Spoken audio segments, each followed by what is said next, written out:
before we get started making the rest of the bath bomb molds that we didn't get to do yesterday, what would testing be if we didn't do the water test to see if it floats, if it sinks, if it fizzes, it foams, whatever it does? There's not going to be any color, obviously, but let's just do the demo on this, okay?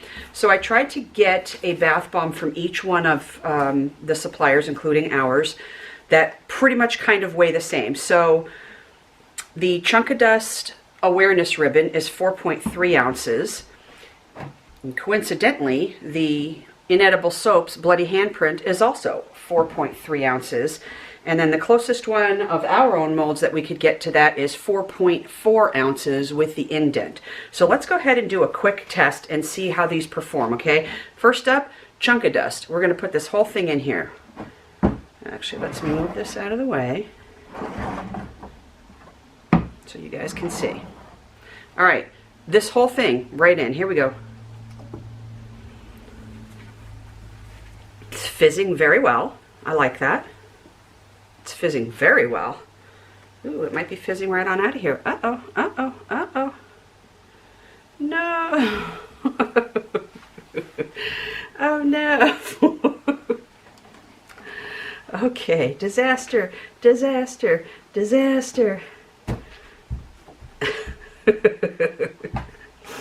Oh, I did not plan on that happening. Wow. Look at this action, though. I really did not plan on that happening, but man alive, you guys, look at this nonsense. Woohoo! And by nonsense, I mean that's pretty cool. Let me come over here and grab another towel.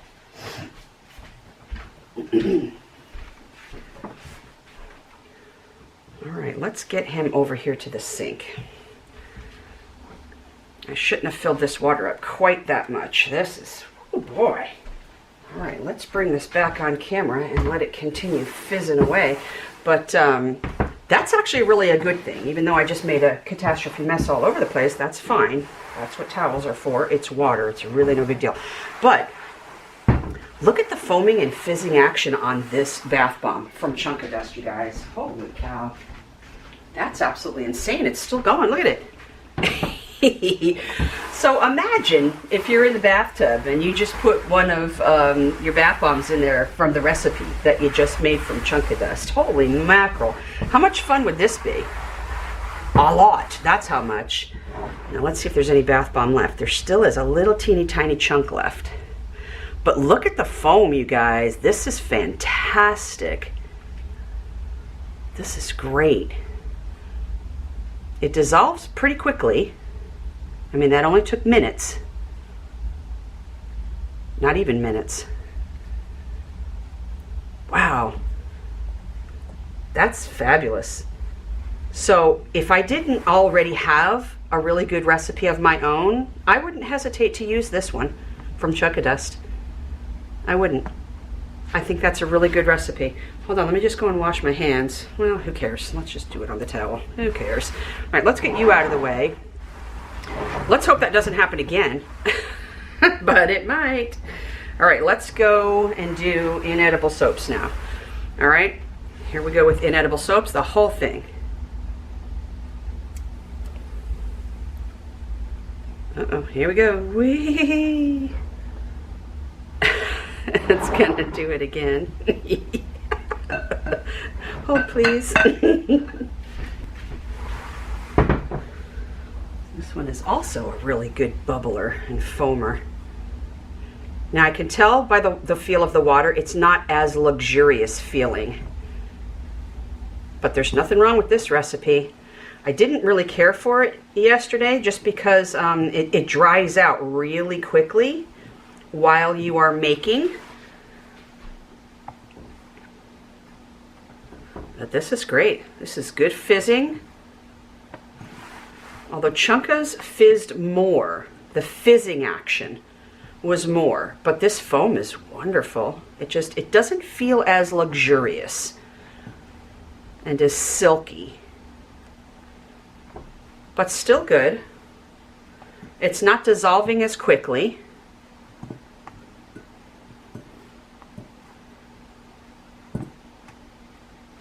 All right, well, we were going to put mine in here, but we're not anymore because you know what's going to happen. That's going to be all over the table. All right, we got a whole new pitcher of water there to do ours, but this is still going. This is still foaming, and this is not dissolving as quickly. So there's still some left, and it was the same exact weight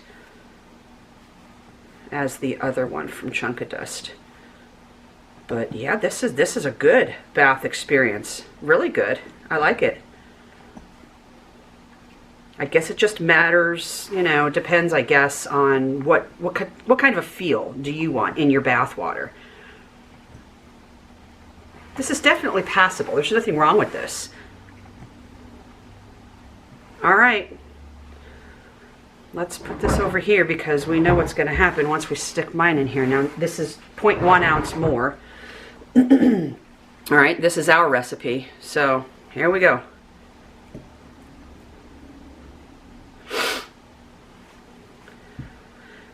Lots of nice fizzing action.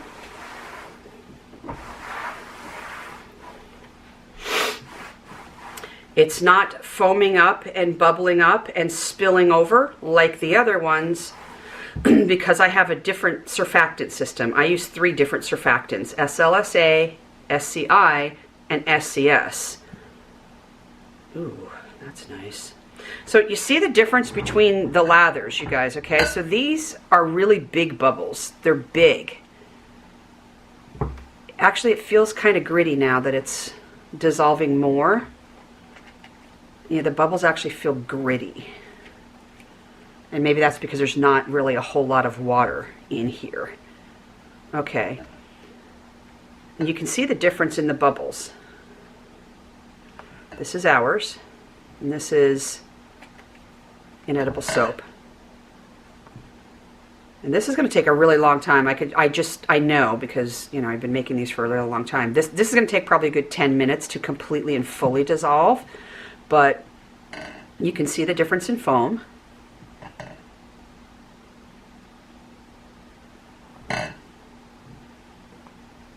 The difference in the feel is very noticeable. Very noticeable. This is really, really gritty. Like it feels like almost like sand. Yeah, I'm not digging the feel of this water. But the bubble factor is good. Very good. I like that.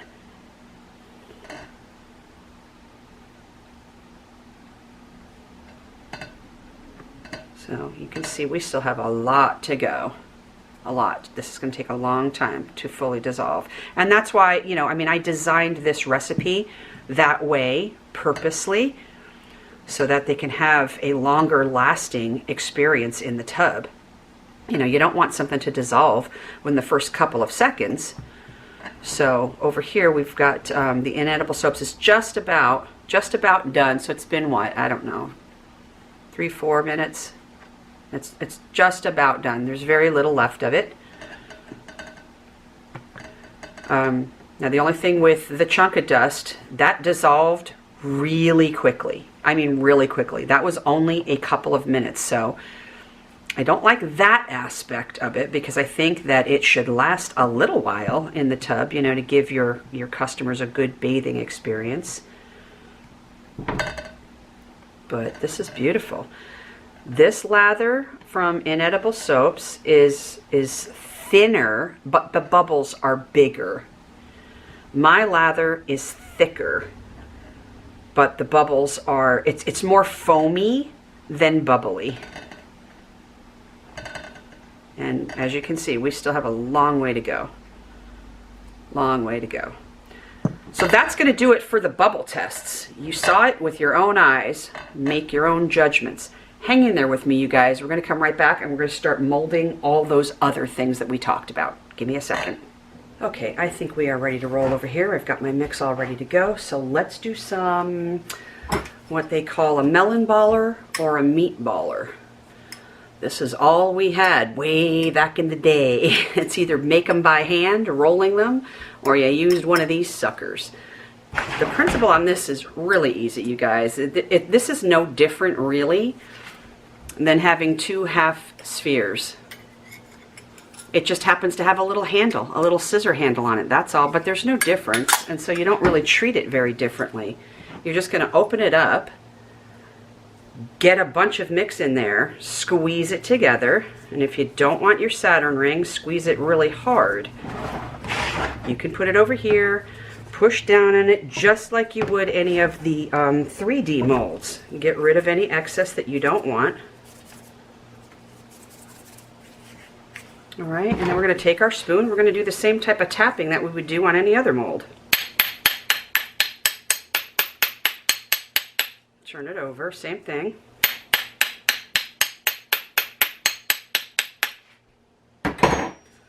Now what I like to do with these is I will put a finger on the bottom, because there's a hole on the top and a hole on the bottom.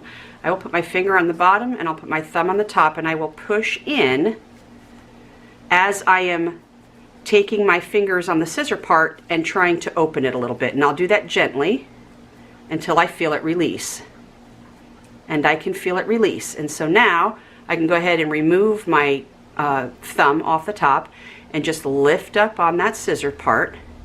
Okay, now I'm going to put it back down and I'm going to turn it over. I'm going to stick my finger under there again and just go up and down with your fingers on the scissor part to see if it releases, and you'll feel it. It did.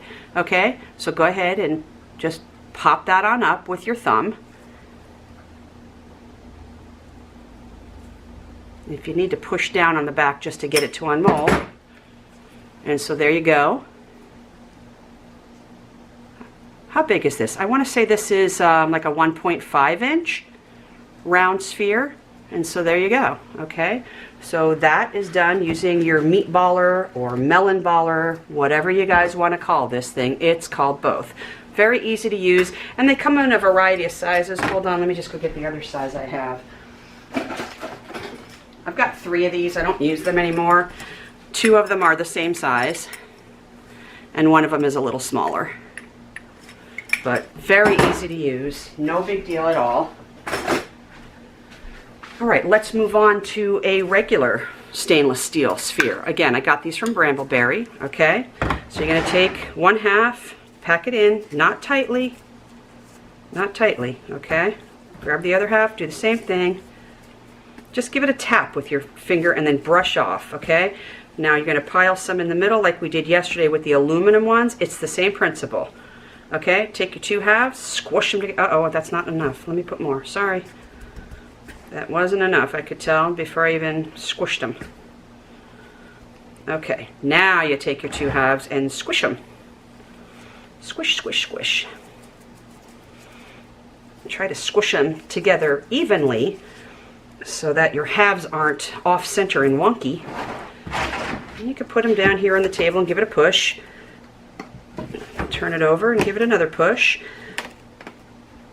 Again, you don't really want to be twisting because then you're creating friction and then they're not going to stay for you.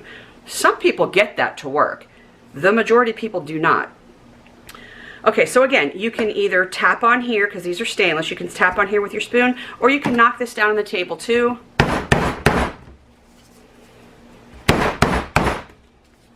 All right, let's see if that worked without the tapping of the spoon. Okay, so that was really easy. Turn it over. And then just take the top off.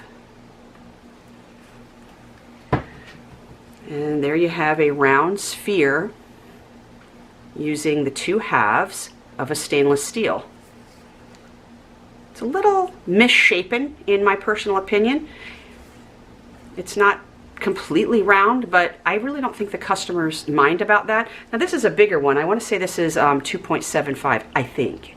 I'm pretty sure this is 2.75. So this is a pretty hefty bomb. The weight of it is pretty heavy. Okay, so just keep that in mind too. Okay, so now we've done the meat baller. Now we've done the 2 halves of the stainless. Let's try a cookie cutter.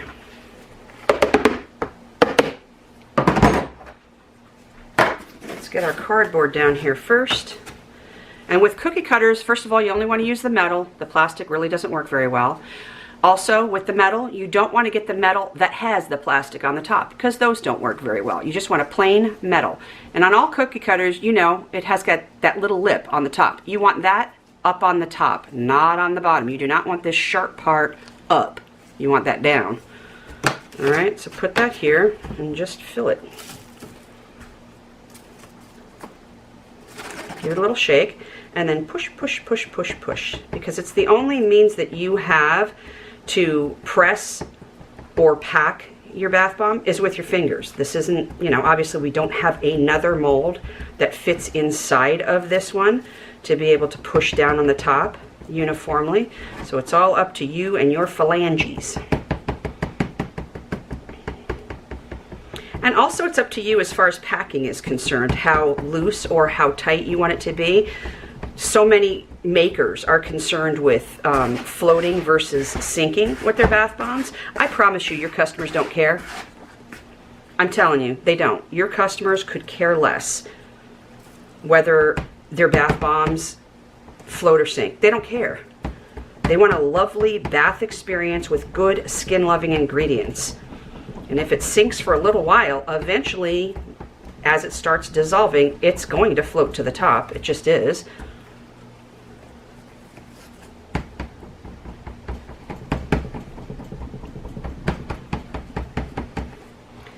All right, now that I've completely saturated this whole thing here, let's get rid of all that excess. Put this back down, give it some final little pushes.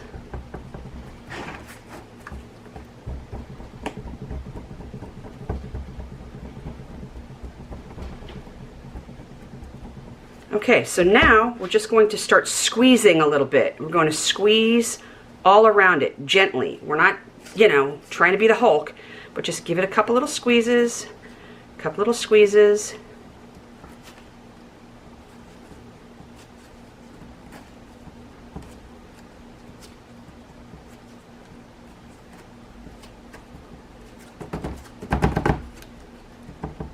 And you'll be able to tell when it starts loosening up enough that you can go ahead and unmold it.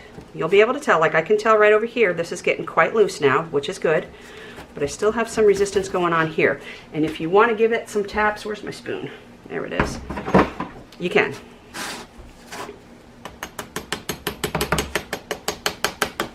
And that will help to loosen up any suction or friction. And I can see it pulling away from the bomb, and you'll be able to see that too. I'm going to lift this up in a second so then you guys can see for yourself what it looks like when it's starting to pull away from the bomb.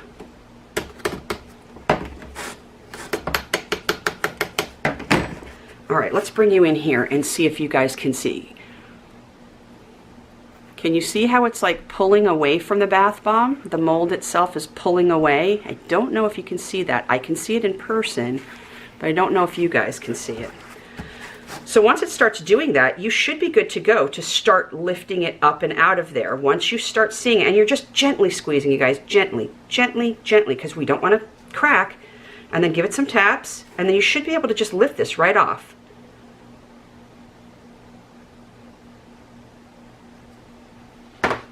Okay, and so here is a lovely baby carriage bath bomb made using a cookie cutter. Okay, so that's groovy. Put that over there.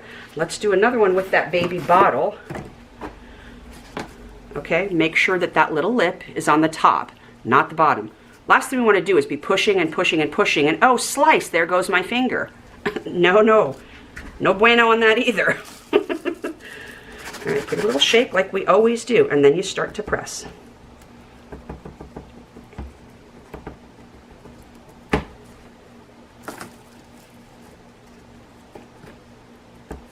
Now, because the nipple on this bottle is a little bit more on the stress point factor, you know what I mean? We're going to go ahead and poke that with our skewer here, just to pack it a little bit more around these stress points.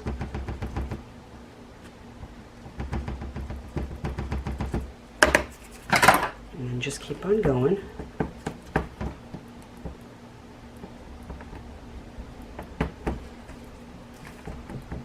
It's like with cookie cutters, you kind of have to do it in layers. You can't expect to just dump it all in there and have it, you know, even and level and flush with the top, and then start packing it and think that that's going to be okay. You kind of do have to do this like in layers. And if you start to press too hard, you can absolutely misshapen your cookie cutter. You can kind of bend it out of shape if you're pushing too hard. So if you see that that's happening, just go ahead and put your fingers on each side just to kind of hold it together so that that doesn't happen.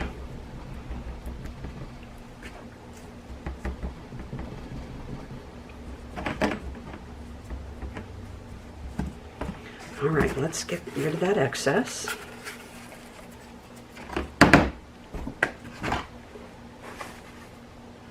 All right, we're going to keep on pushing and make it nice and even.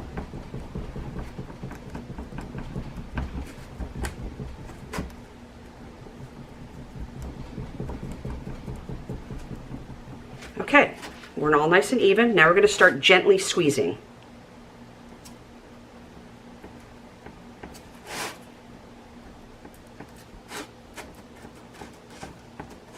Do it uniformly all the way around so that everybody gets a little squeeze. And I can already see that it's separating and coming away from the bomb, and that's what you want to see. Keep squeezing and pressing gently until you see that happen. Then you can take your spoon and do some taps as you normally would, like with a 3D mold or even with a vacuum press.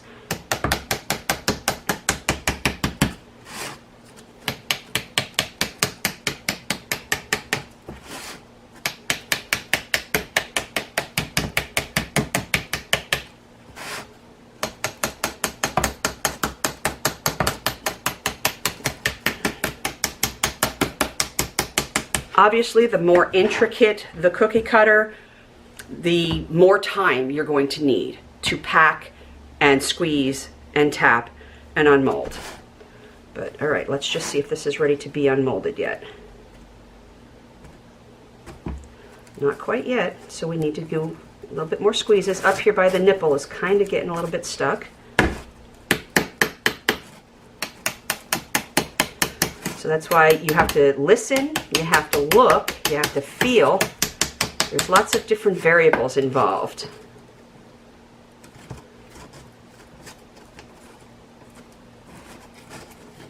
This one is a little bit trickier to try to get out of here. Okay, now we've got it loose enough that it's going to come right off.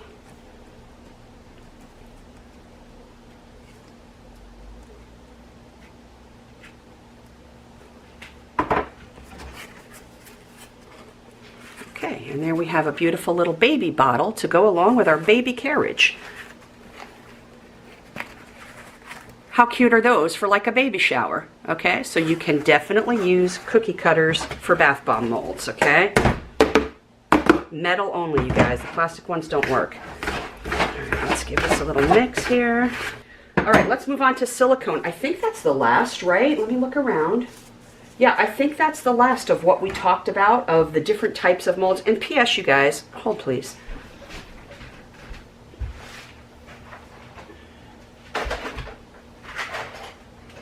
I have a crap ton of cookie cutters, as you can see. I mean, excuse the mess. It's a mess. But I have a lot of cookie cutters. So there you go. All right, now we're going to move on to silicone. What I'm going to say about silicone is I think that bigger is better, because you have to leave these in overnight is the only problem. And I know we all have a crap ton of silicone molds. I know I do. I know I've heard other people making comments that they also do. The thing with silicone molds is you can't unmold them. It'll break. And I'll show you. Let's put some in here. Watch, it'll make a liar out of me and it'll unmold nicely. But it shouldn't unmold nicely. It should just break. Okay. So there we go. We've got that filled. If I went to go and unmold this right now, so turn that over and give it a little push. Yeah, see? That's not going to work. So you have to leave these overnight. You can't unmold them. You can't put them in there and unmold them. It's not going to work. That's the only drawback about using a silicone mold. But you can use them. Just leave them in your mold overnight. And again, it's highly dependent on your recipe and how hard your bath bombs become in 24 hours, in 48 hours.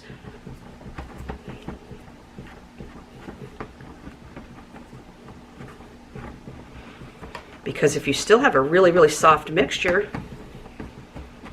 like for instance, what we saw this morning, we came back to the facility and those bath bombs did not hold up. It's been 24 hours. That was the very first one that I did. The Kata recipe was the very first one that we made on camera yesterday. So it has been actually more than 24 hours. And so, you know, that's why we do our testing, 24 hours, 48 hours.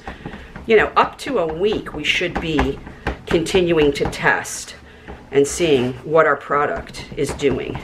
How's it performing? What's it doing now that it's had that time to harden up and get a little bit firmer, a little bit drier? How's it holding up? Is it okay? How's it going to perform after 24 hours, after 48 hours, after a week?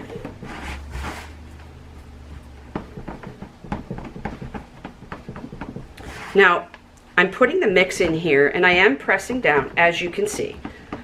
But I'm not pressing down so hard that I am stretching the silicone cavity out of shape. You don't want to do that.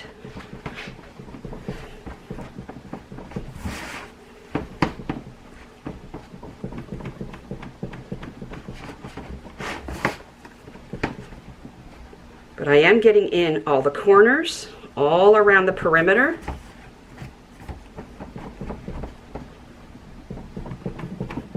I'm packing it pretty tightly.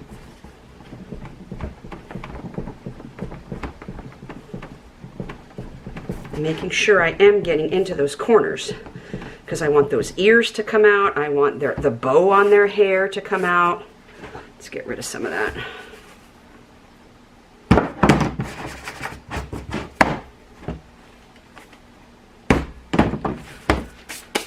Let's take, I don't even have any butter knives over here. Okay, so we're just going to kind of give a little bit of a scrape along the top just to get rid of some of the excess that may be clumped up and forming like little balls on the top here, little lumps, because we don't want that.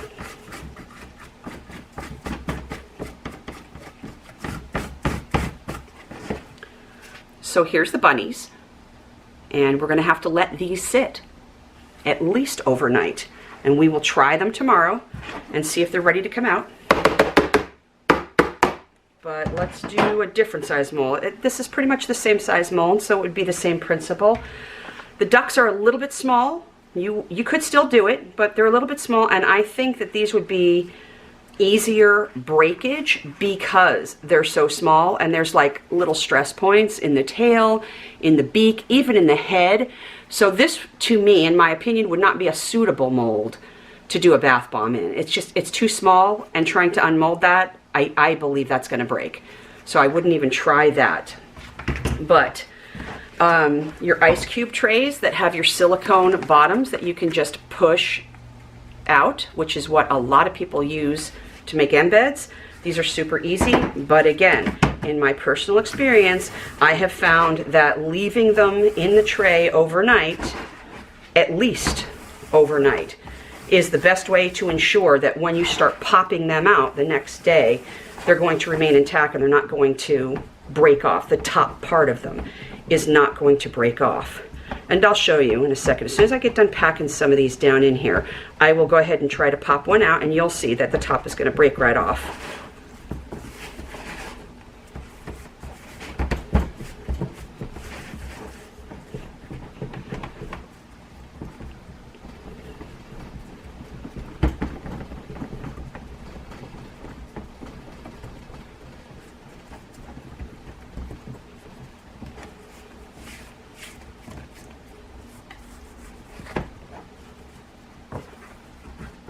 Just try to clean up the edges.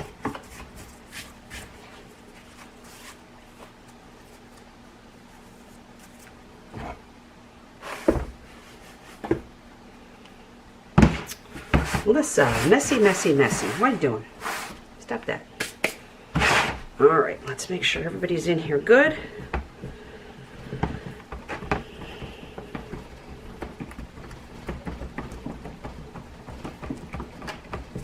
Okay, everybody is in there good. Okay, so we've got a whole ice cube tray with the silicone. If I tried to unmold this right now, let's just I'm not going to turn it over because then they're all going to fall out, but you're going to see me push up on the bottom, okay? So let's push up. Now watch, it's going to make a liar out of me. It did make a liar out of me. It came right out, and it didn't break off the top.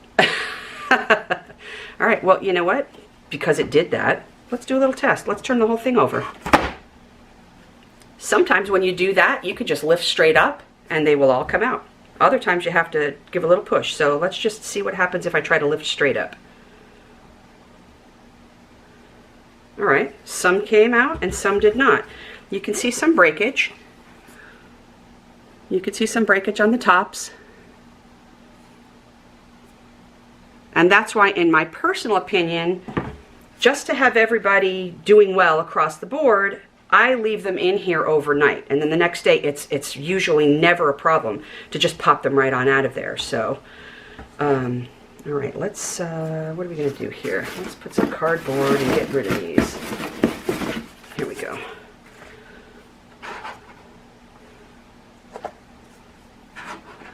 Yeah, some of the tops of these are definitely broken, but I knew that was going to happen.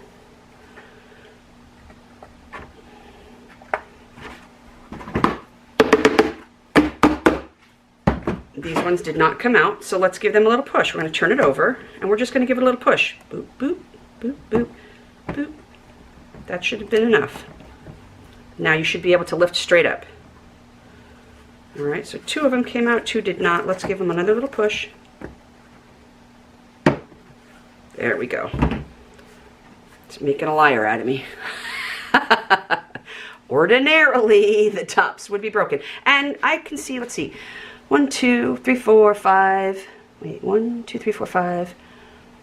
About 6 of these. 6 of these have broken tops. So for consistency purposes, just leave them in there. These are so cheap, you guys. You could get like a pack of, I think I got a pack of 4 of these on Amazon, really cheap. So go ahead and get yourself a pack of 4 and then just leave them overnight. Okay, so there's that. That's the ice cube tray. And the square one is going to be the same situation, no difference, just a different shape, that's all. All right, so we've done this silicone mold here, which is pretty much the same as the bunny butt. And we're going to leave those overnight. Not going to do these. I think it's too small. I think those would break when I unmold it. The bunny butt, same, pretty much the same size. So we're not going to, you know, keep on going. Let's do this one though. This, I can tell you for a fact, will absolutely crumble if you try to unmold this today. So let's just put some in here.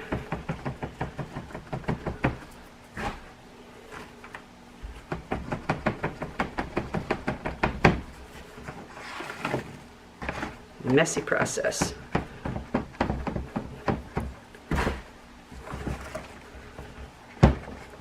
Let me just take my skewer. I really wish that I had my butter knife over here, but I don't. Now, with these bigger cavity silicone molds, just be careful as you're pressing down, again, that you're not creating cracks and fissures in the bath bomb that you're currently trying to make. It's easy to happen during the pressing process. You know, you're pressing and you're trying to get the mix into all those cracks and crevices, and then you're like I can see right here, like I'm creating a crack, a little bit of a crack. I don't know if you guys can see it, but I can see it. I'm creating a little bit of a crack. So just be cognizant of that, all right? And kind of try to keep everybody together, keep everybody pushed together. And again, like I'm going to try to unmold this now for sake of this video and this tutorial. I need more mix though, I can tell. Now, I am just a disaster today with making messes. It's not altogether different from trying to do a vacuum form mold. It's just way more flexible, that's all. So I am going to go ahead and try to unmold this right now, but I just know it's not going to last. Yeah, there's no way that that's going to last. You see all those cracks? Like, watch. See? That's why we leave them in the mold overnight, okay? All right, let's do this again, and this time we're gonna leave it in the mold. We're not gonna move that. Okay, so let's try this one here on the end. Push down a little bit to get all those details on the bottom of the mold. Try not to misshapen your mold though. And then I like to just kind of pick it up in my hand and work with it that way and continue packing. And the more you practice with your silicone molds, the easier it will become. And then of course you're not just going to do one bath bomb. You know, you have a 2, 4, 6 cavity mold. You're not just going to do one and leave it in the mold overnight. You're going to fill the rest of these, right? So it just takes practice with handling it, whether you do it, you know, just down here on the table, whether you have it in your hand like I have right now. It just takes practice, that's all.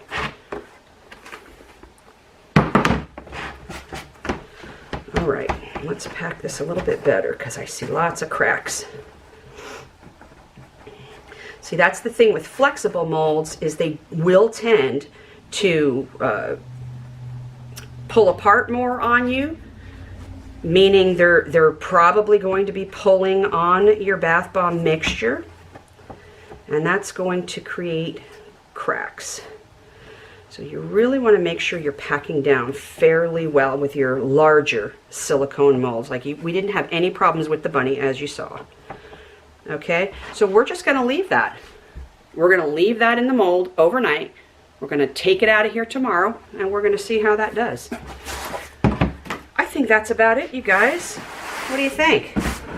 I don't think there's anything else that we needed to go over as far as what can you use as a mold to make bath bombs. We never did demo this one. Let's just do it just because we're here.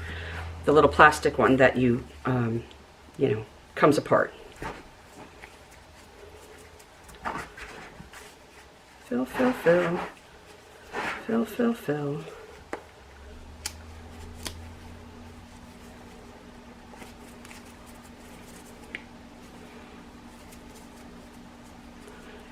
Now you want to try to squeeze these together as best you can to try to get both of those halves lined up and closed.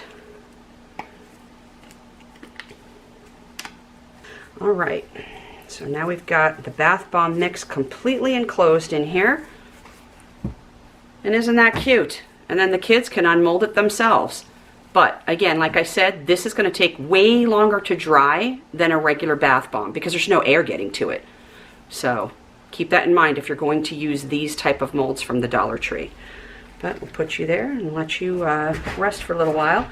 What else? I think that's it, you guys. I think we've pretty much kind of run the gamut of all the different types of molds that you can use to make your bath bombs.